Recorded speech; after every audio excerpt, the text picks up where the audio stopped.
नमस्कार मैत्रिणींनो, पूजाच किचन मध्ये तुम्हा सर्वांचं पुन्हा एकदा मनापासून खूप खूप स्वागत. नवरात्र चालू झालं आहे आणि सगळ्यांचे उपवास आहेत. तर त्यासाठी मी एक छान आणि खूप साधी सोपी रेसिपी घेऊन आली आहे, बटाट्याचा शिरा. खूप कमी साहित्यामध्ये तयार होते. चला तर मग आता आपण रेसिपीला सुरुवात करूया.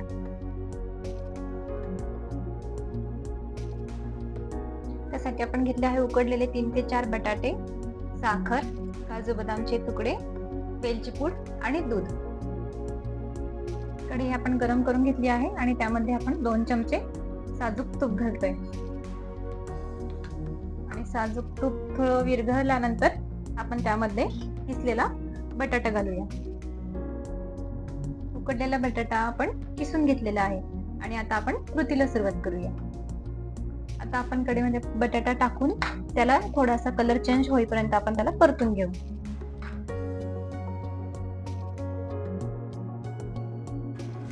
आता आपण आवश्यकतेनुसार दूध टाकून घेऊया. साधारण 3 ते 4 बटाट्याला पाऊण कप दूध पुरेसे होते. आता आपण दूध घालून मिक्स करून घेऊया. पूर्ण एकजीव करूया आपण सगळं मिश्रण.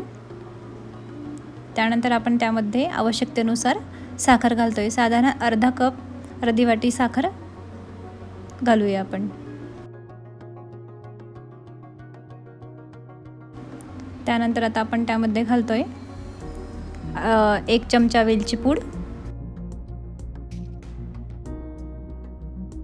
त्यानंतर काजू बदामाचे तुकडे आणि तेही घालून आपण सगळं मिश्रण पुन्हा मिक्स करून घेऊया. आता आपण त्याला 1 ते 2 मिनिटं शिजवून घेऊया.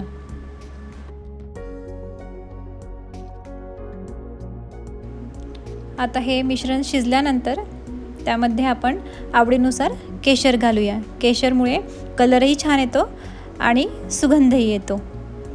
पुन्हा आपण मिक्स करून त्याला एकजीव करूया.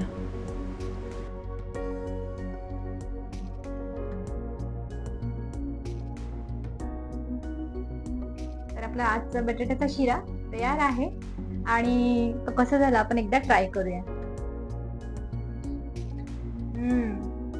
खूप छान झाला आहे. उपवासासाठी तुम्ही माझी आजची रेसिपी नक्की ट्राय करा. कमेंट मध्ये मला कळवायला विसरू नका तुम्हाला कशी वाटली. आणि माझ्या चॅनलला सबस्क्राईब करा, बेल आयकॉनवर क्लिक करा. पुन्हा भेटूया अशा नवनवीन रेसिपीसह.